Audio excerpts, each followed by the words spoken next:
Good evening. Thank you all for joining us. My name is Libby George. I'm a senior correspondent with Reuters based in London. At this point, we all know that after Russia's invasion of Ukraine in 2022, global food and fuel prices spiked, created hunger and food insecurity like the world had never seen before. Those in the developing world felt this even more acutely, as their governments were still reeling from the COVID-19 pandemic, which left them ill-equipped financially to shield their citizens. I'm pleased today that we have a wonderful panel of experts who are on the front line of the global effort to address that. In 2022, they created the Global Alliance for Food Security to try to coordinate international efforts to address the food insecurity. That initiative comes to a close this year. The panelists today will tell us about how they plan to bring those efforts forward and into the future so they can even more swiftly and effectively deal with the next food crises, be they caused by conflict or climate change or, God forbid, both. I'd like to introduce the panelists who will have come up today. First, we have Jochen Flasbarth, the State Secretary for Germany's Federal Ministry for Economic Cooperation and Development. We also have Shobha Shetty, the Global Director for Agriculture and Food Global Practice with the World Bank. Dr. Ibrahim Mayaki, the African Union's Special Envoy for Food Systems. Ambassador Nosipho Nausca-Jean Jezile, the Chair of the Committee on World Food Security. Dr. Donal Brown, Associate Vice President, the International Fund for Agricultural Development. Rania Dagash-Kamara, Executive Director for Partnerships and Innovations with the World Food Programme. And we'll also have video addresses from Brazil, which as the G20 chair will take over the effort of moving all of these initiatives forward. Before we get started with our keynote address, I'd like to point out these panels, these augmented reality panels that are here in the room. Please do stop and take a look at them after the event. The World Bank has prepared these specifically to create a dynamic and interactive way of looking at and visualizing all of the complex data and the complex topics that go into this. If you take a minute after the event to look at them, they've got quite a bit of information and they're very interesting. They're also set in mobile frames and they're fully recyclable, so anyone watching on the live stream, perhaps you'll get a chance to see these at future events. And with that, I'd like to invite our two keynotes to the stage, Ms. Shobha Shetty and State Secretary Flasbarth. If you could please come up.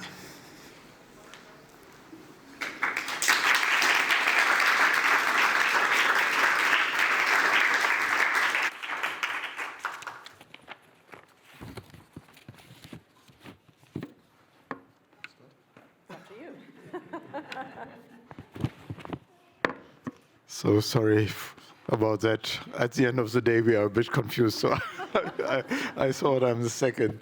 So, ladies and gentlemen, dear colleagues and friends, really happy to see you all here at nearly the end of a very intensive day. I spoke with many of you here in the room already. We shared a lot of views, and now we are here at this, for me, very relevant event. I mean, they are all relevant, but if I just may share with you what drove us to create this Hamburg Sustainability Conference. It was a simple assessment that was done last year, halfway of the 2030 agenda, that we are not on track.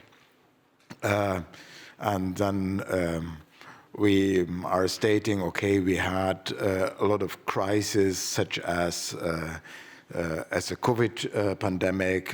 We had the Russian invasion in Ukraine.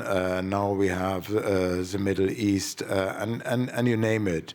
But to be honest, we were already not on track prior to all of this, and all these failures in being fast enough and deep enough in the transformation are very painful.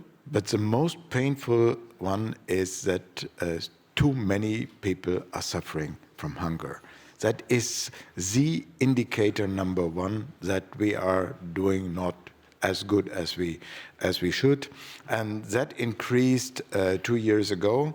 as I said, with the invasion in Ukraine, we saw the increases in energy around the world, and I now know that I spoke with my good friend Amadou Hott when you were Minister for Economy in Senegal, and that was immediately in parallelity with the increase of hunger, the extremely increase of prices. And we at that time were in the G7 presidency, and then you feel an additional responsibility on your shoulders to do something and to do something meaningful. And what we did at that time, we created the GAFs, and to not as something that should replace existing institution, and I see Nosi as a chair of the committee, and there were some rumors, is that something against that, it's so inclusive, and do the Germans want to do something non-inclusive? No, no, no. We wanted to do something meaningful, and as I think we should all do, having responsibility, every now and then I asked, is this really right what we are doing? I mean, you create something and it's a first impulse that you cannot leave things going. So I asked many of our partners, and they assured me, yes, it's meaningful. It was helpful. Of course, it's not solving all the problems, but it's an important cornerstone to fight better against hunger. And when I was in Rome, and I discussed with Nosi, but also with other Rome-based institution, WFP, Rania, of course, but also the FAO colleagues, I always got the same messages. Yes, it's meaningful. And thanks to the World Bank supporting us and also coming out with a dashboard. And again, I asked many friends in our partner countries, do you really work with it? Does it mean something for you? Or is it just sitting there at the internet and nothing happens? And again, I got a very positive response. Now, Roberto, I'm coming to Brazil. And when the incoming presidency announced we will work on the hunger file as well, but we want to link it with the poverty agenda. I mean, it was very obvious, and not only with the experiences in your country, Roberto, but also very personally with the CV, if I may say so, of your president. And we know all that it is something coming from the heart of Lula. And that President Lula rightly puts this on the agenda with all the empathy, and we need this charismatic statements and the pressure from the leaders to get things done. And of course, there was obviously an overlap with the GAFs. And so in early discussions also with Minister Dias Wellington, I said, why not handing over the GAFs to the Global Alliance against Poverty and Hunger. So later on, when I will officially announce the participation of Germany to the new alliance, we will also hand over all the instruments of the GAFs. It's good to create a baby. It was good that we created a German baby at that time, but we feel it should be a bit more Brazilian. So that's what we are doing. Thanks.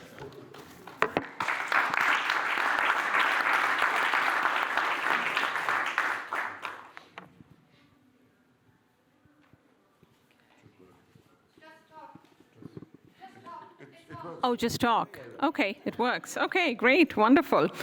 Thank you, Mr. State Secretary Flasbarth, for your opening and hosting this important event in this beautiful city of Hamburg. I also want to extend my deep gratitude to BMZ for your invaluable commitment in co-founding the Global Alliance for Food Security, GAFS, and your partnership with the World Bank over the past few years. Germany stepped forward at a time when strong partnerships and rapid crisis response were mission critical, and today we recognize the immense progress we have made because of that decisive action under your G7 presidency. The Global Alliance for Food Security has been a beacon of collaboration, bringing together humanitarian and development partners to tackle global food insecurity more effectively and respond to emerging food crises in real time. The role of GAFS as a convening forum concludes today, but its legacy will live on. The tools and frameworks developed under GAFS, such as the Global Food and Nutrition Security Dashboard, which I see here for the first time myself, and the preparedness plan for food and nutrition security will continue to serve as vital resources guiding future initiatives. Today, we celebrate these achievements, but we also look to the future. In this regard, I want to express our gratitude to Brazil and President Lula for their unwavering commitment to ending hunger and poverty under Brazil's G20 presidency. The creation of the Global Alliance Against Hunger and Poverty represents a pivotal step forward and a continuation of the GAF's objectives and spirit.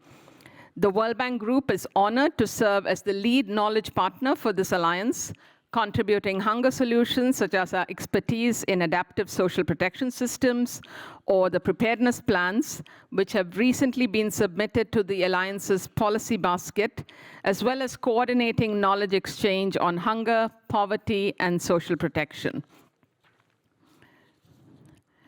We are also committed to further develop the dashboard to tailor it to the priorities of the G20 Alliance, for example, by including more indicators on social protection, social assistance, and school meal programs that are relevant for responsive decision-making.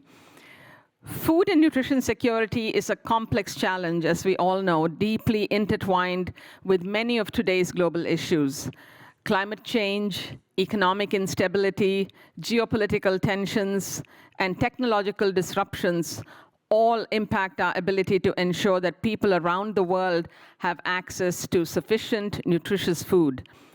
The scale of these challenges demands equally ambitious responses.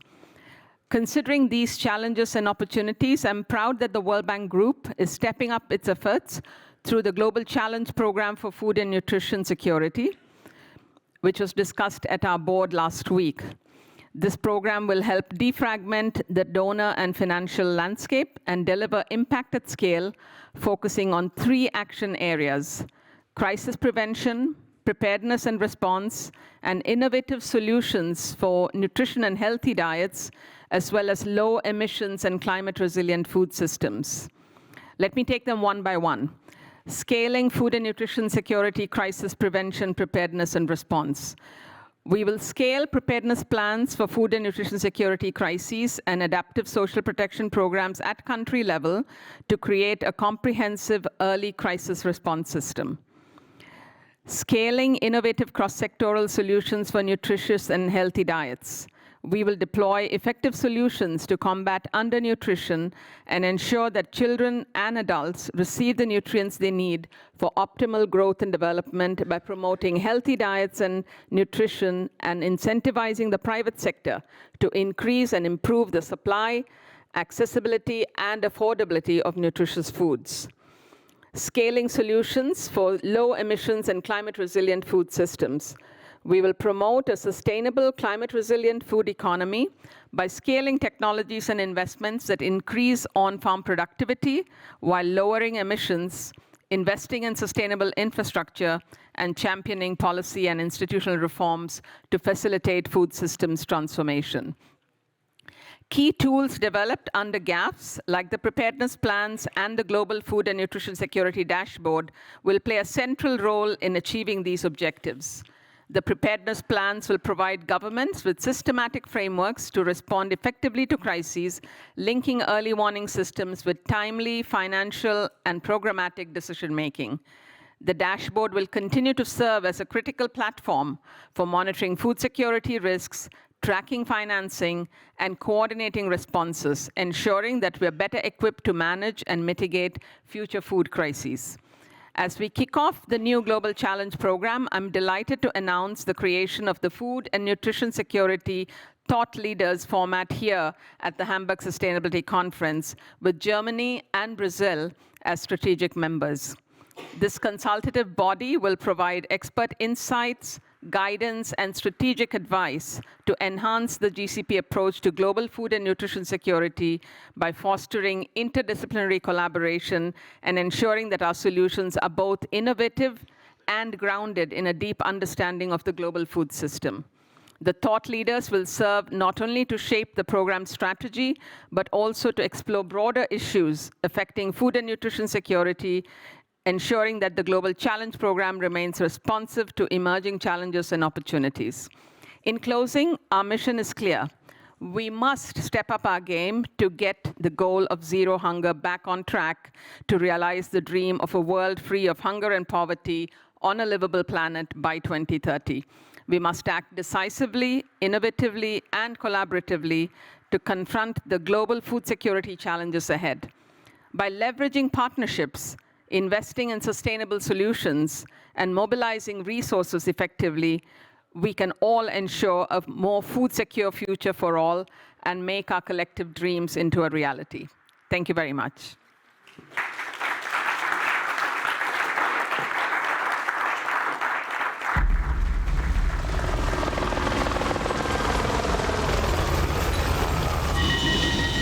Enquanto houver famílias sem comida na mesa, crianças nas ruas e jovens sem esperança, não haverá paz. We promised to eliminate extreme poverty and hunger until 2030. However, far from falling at the necessary pace, hunger and poverty are growing. If all the efforts made over the past decades to combat hunger and poverty have proven insufficient, a new approach is necessary and urgent. With Brazil chairing the G20, President Luiz Inácio Lula da Silva convened a task force to consider actions to change this reality. 5 reports were produced by international organizations with a clear diagnosis. Although the evidence strongly favors large-scale public programs and policies against hunger and poverty, the international community's support is increasingly oriented towards small pilot and temporary projects, leading to a fragmented and challenging scenario. And the world needs more, much more than that. And I welcome the Hunger and Poverty Alliance being launched by President Lula. Hunger has no place in the 21st century.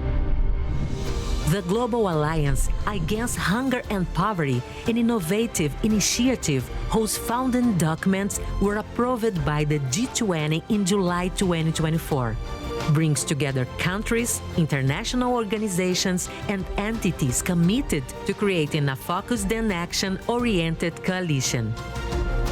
Many countries have successfully implemented policies and programs against hunger and poverty. We already know what works.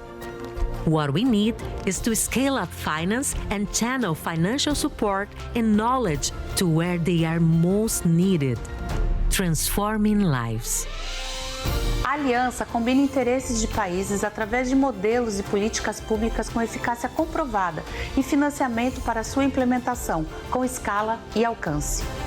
Vamos nos unir para construir um mundo mais sustentável, mais solidário e justo para todos e todas.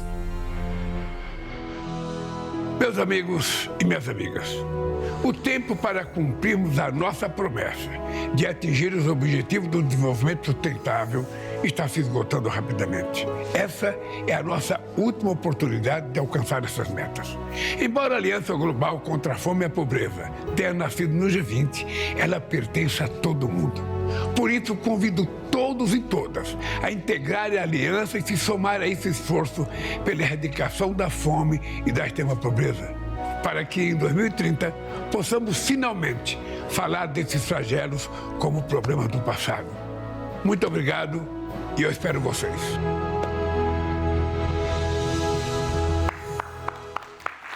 Estimado secretário de Estado Flasbarth, estimado diretor global Shetty, distintos convidados, boa noite. Obrigado pelo gentil convite para esta importante reunião. Embora eu lamente não poder me juntar a vocês pessoalmente, sou grato pela oportunidade de compartilhar com vocês as ações que estamos tomando juntos para enfrentar os desafios críticos à nossa frente. A fome e a pobreza não são inevitáveis, mas resultados diretos de escolhas políticas e desigualdade sistêmica. Apesar de todos os nossos esforços, a fome continua sendo a mais grave de sofrimento humano, afetando milhões ao redor do mundo. É por isso que o G20 trabalhou e aprovou a proposta de uma aliança global contra a fome e a pobreza, que deverá ser lançada na cúpula dos líderes do G20 em 18 de novembro próximo, no Rio de Janeiro. Esta iniciativa pretende intensificar os esforços internacionais para atingir os objetivos de desenvolvimento sustentável, especificamente na erradicação da fome e da pobreza. Um elemento-chave da Aliança Global é o desenvolvimento de uma cesta de políticas e programas de referência. Esta cesta já está sendo preenchida com programas e medidas políticas comprovadamente eficazes, com base em experiências bem-sucedidas. Irá, portanto, buscar melhor focalizar e direcionar o apoio internacional aos países parceiros em torno dessas soluções, com ênfase particular no fortalecimento do sistema de proteção social, na inclusão socioeconômica e na promoção do acesso à alimentação adequada e saudável para os mais pobres e mais vulneráveis. Estamos felizes que hoje a Alemanha tenha se comprometido a se juntar à Aliança Global e agradecemos sinceramente por seu apoio contínuo. Estamos ansiosos para receber muitos outros parceiros nesta iniciativa.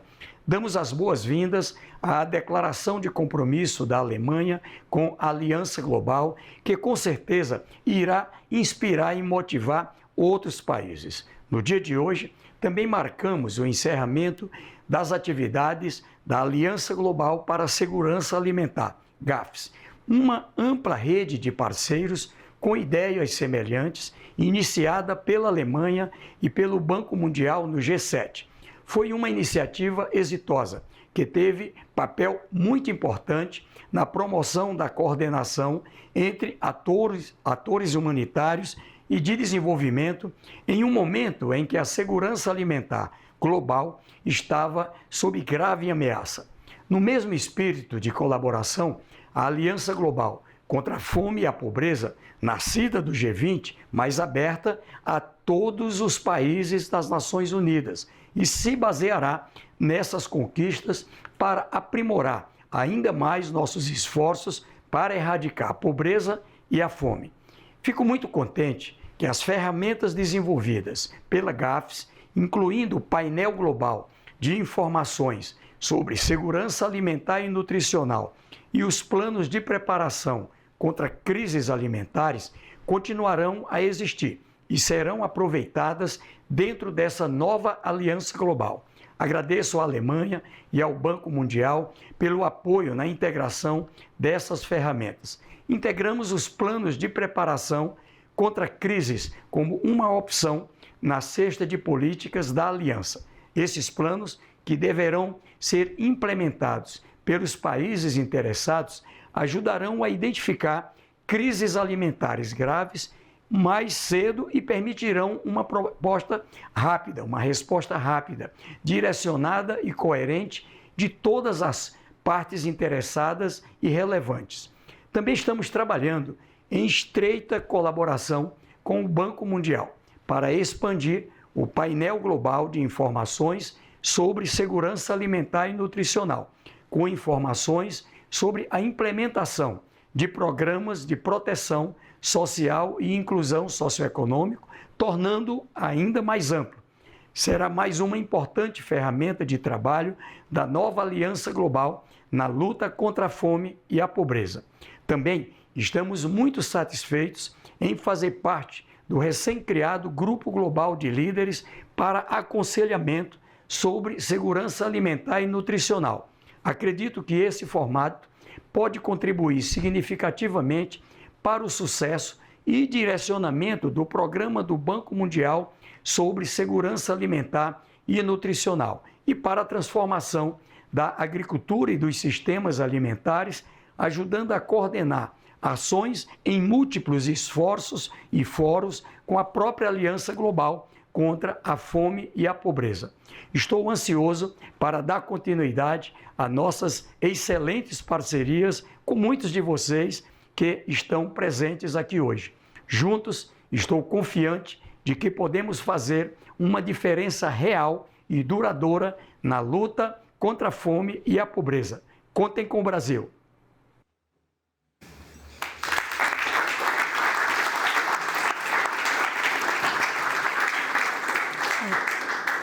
Thank you very much for that introduction. State Secretary Flasbarth, I'd like to invite you back to the stage now, alongside Ambassador Roberto Jaguaribe of Brazil, to do the handover of Germany's commitment to the Global Alliance Against Hunger and Poverty. So now it's time to deliver what I announced. Yeah.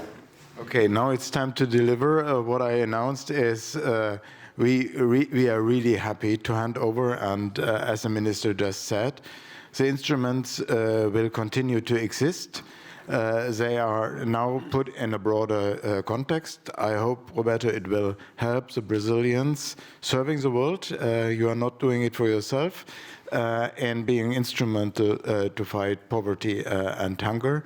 And I declare that we are officially participating and joining the Global Alliance Against Poverty and Food. And here is a document for that. And now I put the mic to the side.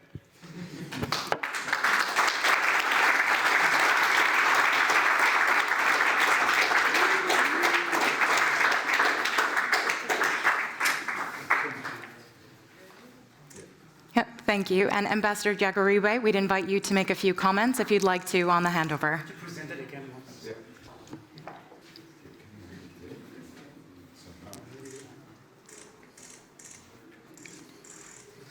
Wonderful.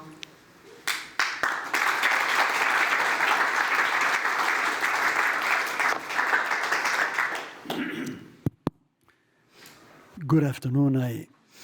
Jochen, I think everything has been said. This is a very fortunate occasion. I'm sorry, I am losing my voice every day at the end of the day. But I'm very happy to be here. I think that what you said about Lula's DNA, he is committed, as you know, the first words he said when he took office as president of Brazil 20 years ago, 21 years ago actually today, were, if when I leave office, I have assured that every Brazilian children, all Brazilian childs, will have breakfast, lunch, and dinner, my government will be a huge success. And of course, he created several programs for Brazil in this respect, including one which became very well known, joining together other initiatives, the Bolsa Familia. So I think his first priority, once Brazil was handed the governance and the presidency of the G20, came back to this issue. And of course, enhanced by the fact, in his own vision, that inequity, both internally in a country, as is the case in Latin America, certainly in Brazil, in many parts of Africa, and in most of the world, but globally as well, plays a very significant role in enhancing problems and even generating problems that could be solved otherwise. So tackling this in this manner is probably one of his highest priorities. And of course, he also associates this, as we all do, with some of the problems of climate change. In fact, I myself like to say that there are several issues in relation to climate change that need to be addressed. But you have to tackle when somebody doesn't have enough. This is a problem for environmental degradation. That is the case of deforestation in many countries, including in Brazil. When you're not content with having more than enough, this is a big problem for the world as well, for energy consumption. So the two issues, the two extremes, which exemplify inequality, have to be tackled continuously. And that's why they are bound together, both the task force against poverty and hunger and the task force against against climate change. Thank you so much. No, just one word, because I have to specifically say that we are very thankful for Germany for handing over that very good initiative that you had in the G7, and for incorporating many languages that make this a more viable process, incorporating what you already had experienced. So thank you very much, and you personally, Jochen, for everything that you've done in this respect. Thank you very much. Thank you.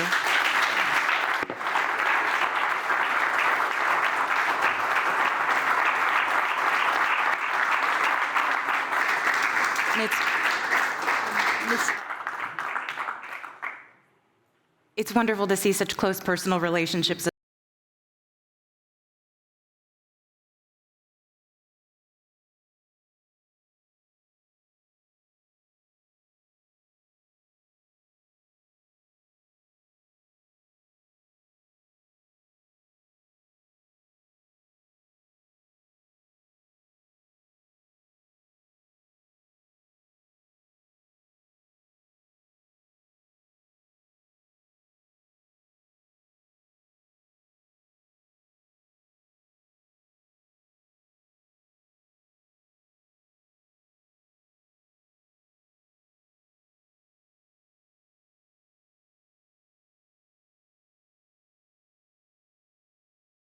Is a systemic issue, and whenever you refer to systems, the critical component is the interlinkages, it's not the elements of a system. And one of the big failures we have had is the management of the interlinkages. Climate, conflict, food production, nutrition, are seen in a siloed manner. This is not new. As a matter of fact, the key indicator of potential success of the SDGs was the management of the interlinkages. So what happens is that we think about designing policies in a systemic way, but in terms of organizational behavior, we are not at all systemic. Let me give you an example. It doesn't make sense to have a Ministry of Environment independent from a Ministry of Agriculture. As a matter of fact, you should have one ministry. So whatever kind of interministerial committee you create, it doesn't change the perimeters of action of these two ministries. So it's just one example, but that can be repeated over and over. Now, second part, referring to the global context. We are in a global context where the design of common position is harder and harder. Consensus is not really the main objective. That's why I applaud this linkage from GAFs to the Global Alliance, because it shows that some things are possible. If this type of linkages could be increased, it would help us fight against the weakened multilateralism, because we have to recognize that multilateralism is weak, and it would at the same time help us move towards institutional innovations. So the global governance in which we are today is fragmented, in a difficult situation to promote consensus. So that makes the solutions to food systems globally difficult. Now, regarding the African continent, what we have had is a learning curve from 2003 to now, 2024, and in 2025, we'll adopt a 10-year strategy. In 2003, we decided politically, at the level of the African Union, to prioritize agriculture. We were talking about agriculture. So we're thinking in terms of mono-sector. And then 10 years afterwards, we defined what we call the Malabo Declaration on Food and Nutrition Security, and we opened to multi-sectorality, which is the foundation of food systems. That's what allowed us to be the only region in the world to come up with a common African position on food systems before the UN Food Systems Summit. So now in post-Malabo, we'll have three main priorities. The first one is we go beyond the monosectoral approach and we link agriculture to all the issues that I mentioned, climate, nutrition, you name it. And most of all, and particularly, we make the link with infrastructure and trade.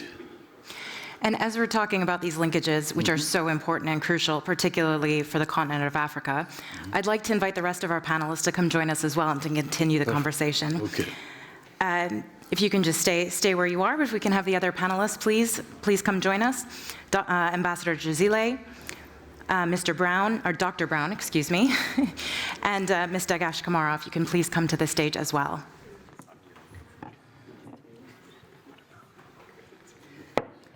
Thank you all for joining us. And we have a very, very wonderful panel of experts here who we really want to hear everything we can, so I'll be as quick as I can in asking my questions. Ms. Dagash-Kamara, I understand that you've got a tight timeline yourself and need to leave, so we will ask you the first question. You have close to 25 years of experience in coordinating humanitarian emergencies and peace operations in Africa and Asia and the Middle East. In your experience, have you encountered countries or regions or communities that have really found solutions to these food system issues? And if so, what can we learn from them? Fantastic. Thank you. Thank you, Enforcer. And thank you, Libby, also for the question. It's really great to be with you in this beautiful city, and a huge thanks to Germany, UNDP, and all those that pulled this conference together. I'd like to start by telling you a story, actually. In 2022, there was a drought that hit the Horn of Africa and the Sahel.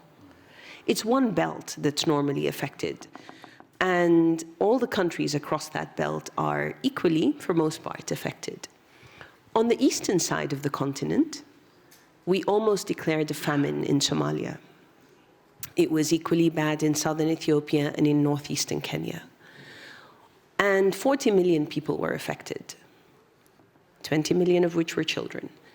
On the west side of the continent, we didn't have as dire a situation. And at the time, I was based in the east, and I wondered why? Because I know the Sahel, I am from the region, it's one belt. And then I found out why. One of the things that WFP has done in the Sahel is collaborate with governments, with civil society, with women farmers, with FAO, with UNICEF, with GIZ, and actually put together restoration of desert and transform that into agricultural arable land.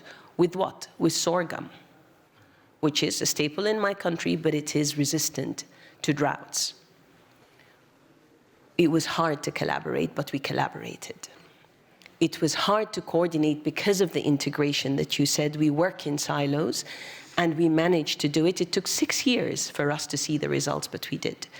We had nutrition, we had employment of youth, and 70% were women of these small holder farmers.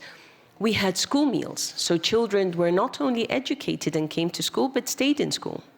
So the future also contributed to. We had water from UNICEF for livestock. It created an entire ecosystem that worked. Was it easy? No, it was painful. But we managed to do it with the support of predominantly, actually, it was the German government, and others built on that.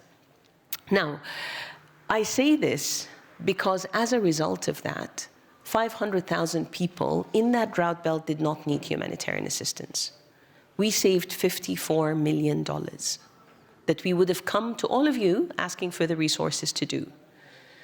WFP isn't known for this work, but I think it's important that we realize that as much as the life-saving is needed, if you don't anchor in collaborating, integrating, and working with others, and putting women quite central to this, you do not transform lives.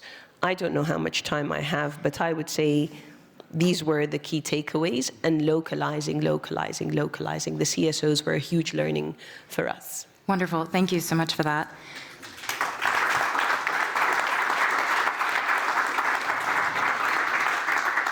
Yes, Ambassador Jezile, you know where I'm coming. I'm looking at you next. You, of course, are South Africa's ambassador to the UN agencies in Rome, and in your professional career, you've also played a key role in implementing sustainable development goals.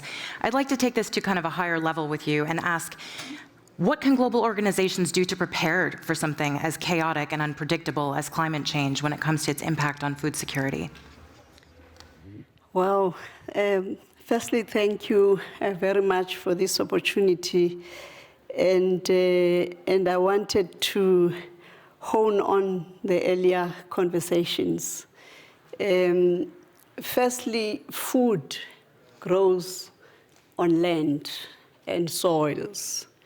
And the more we do not integrate, as we have already heard, the more we are not going to achieve the transformation at the scale at which we require.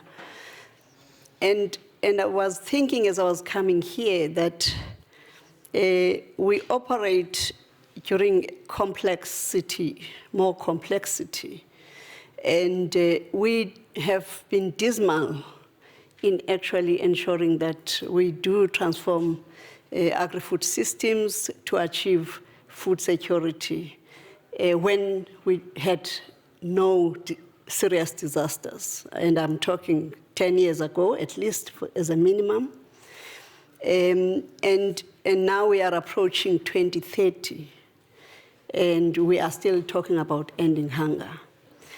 And I think there is an element both of leadership, which is why I like the initiative here that talks about thought leadership, because I think that there is sufficient policy support available, and of course there may be gaps because of this lack of understanding how we foster those interlinkages and preparedness for climate resilience means a number of activities and actions.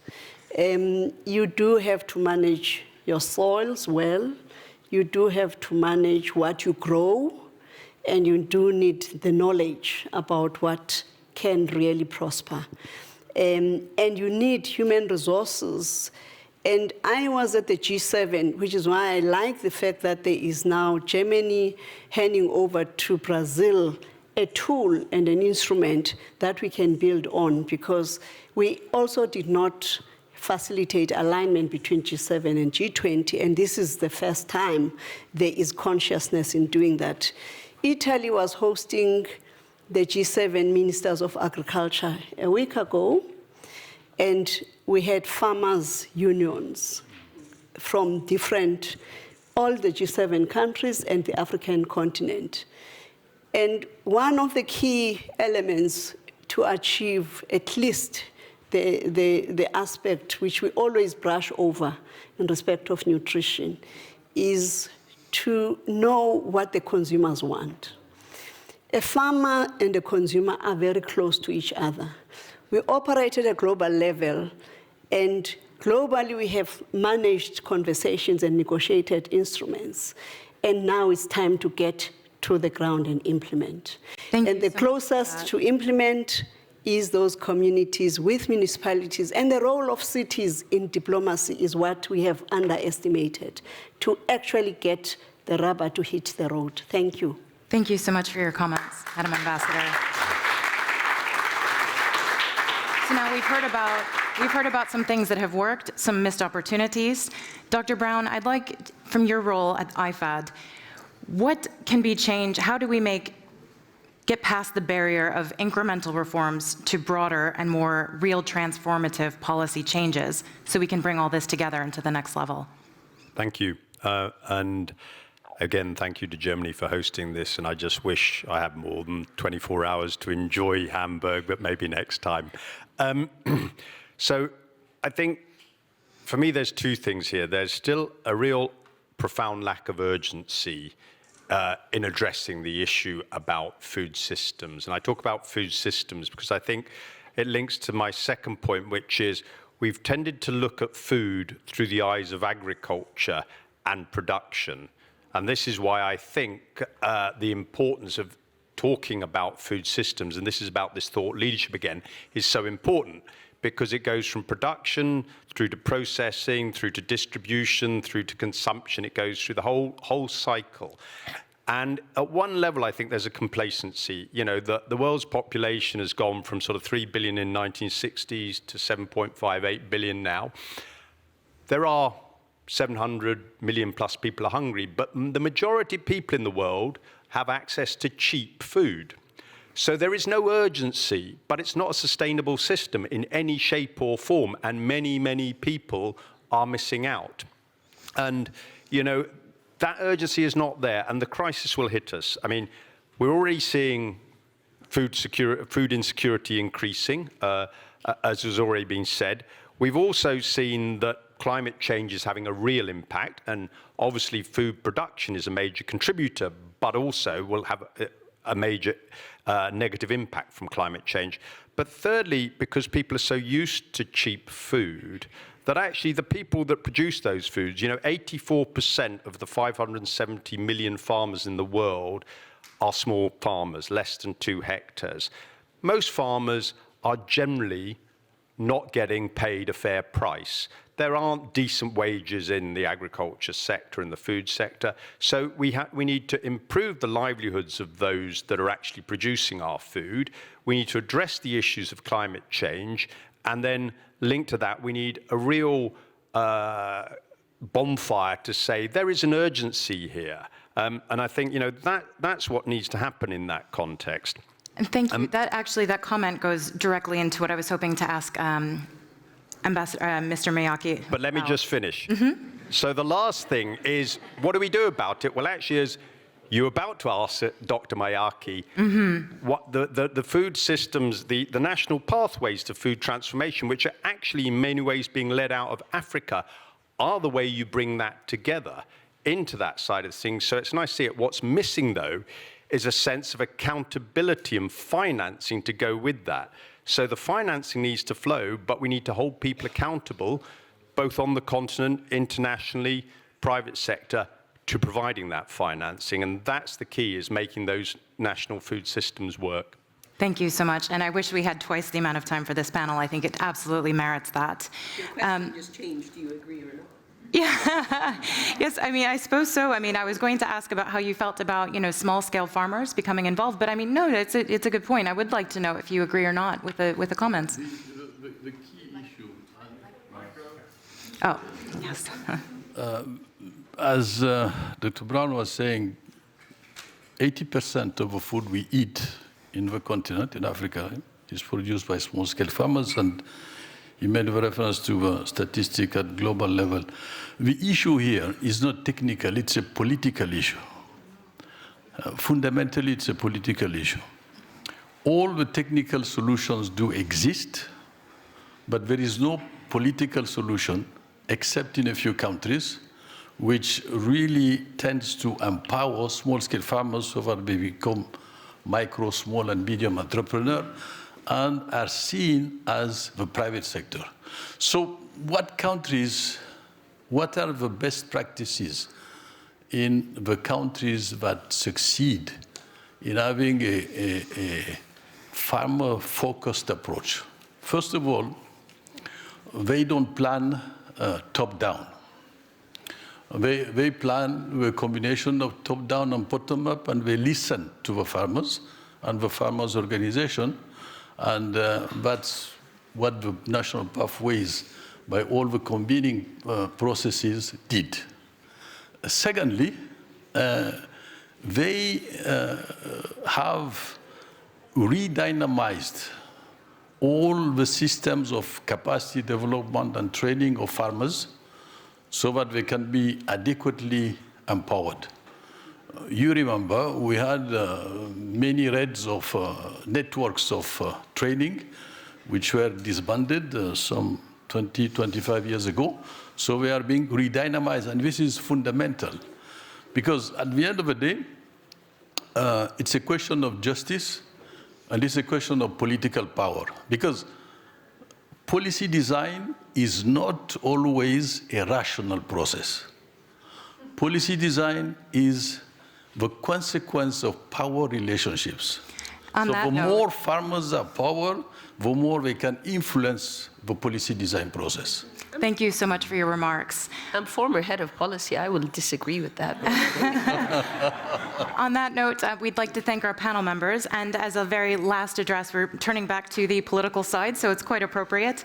I'd like to invite to the stage Jeffrey Prescott, the U.S. Ambassador to the United Nations Agency for Food and Agriculture, to make some very brief remarks to close out our panel discussion.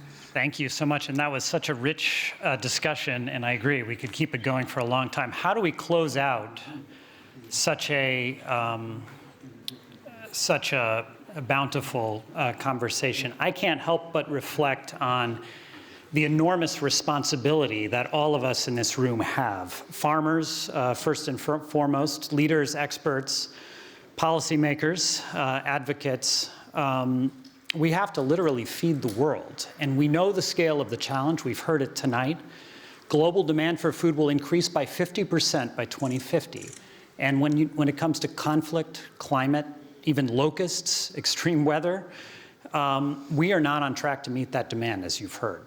We've got a lot of work in front of us. So the question is not just can we feed the world, but how we do so matters. And you've heard that tonight as well.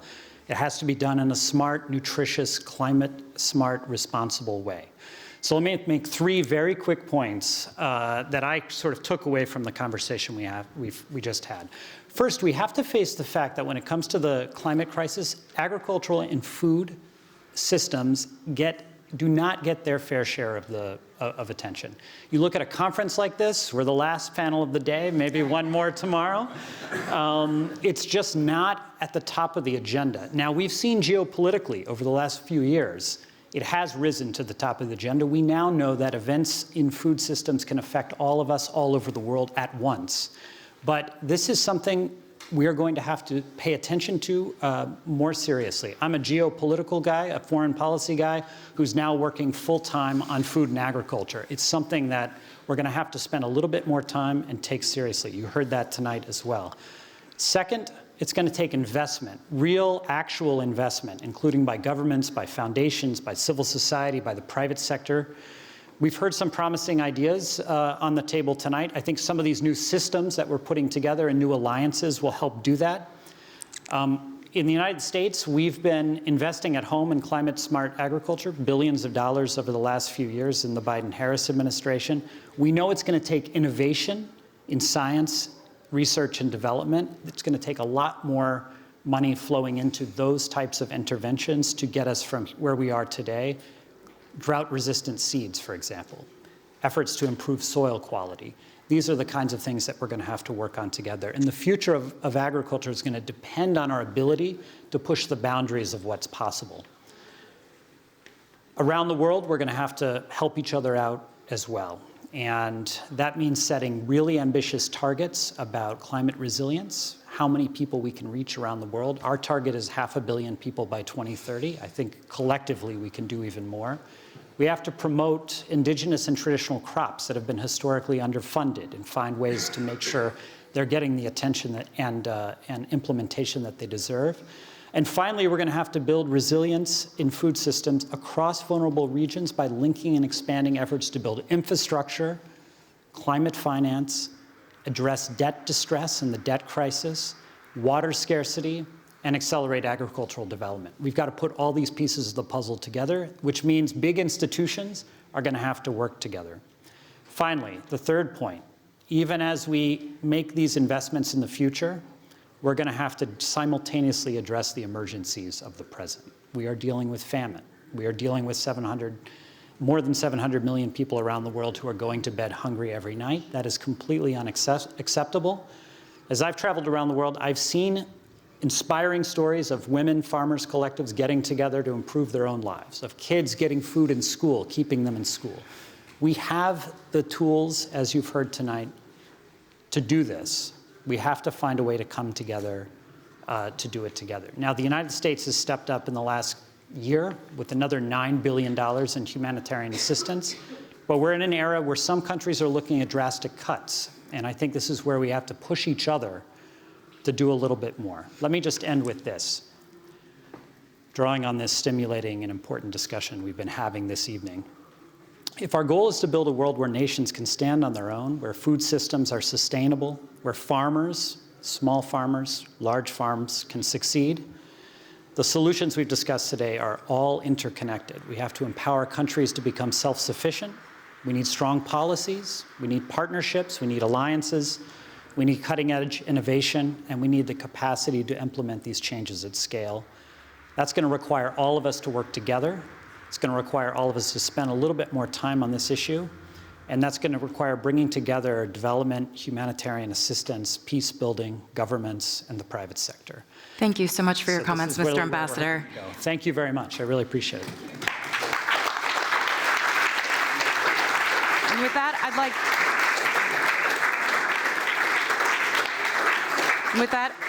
I would like to invite all of our panelists, please, and speakers back on stage for a group photograph.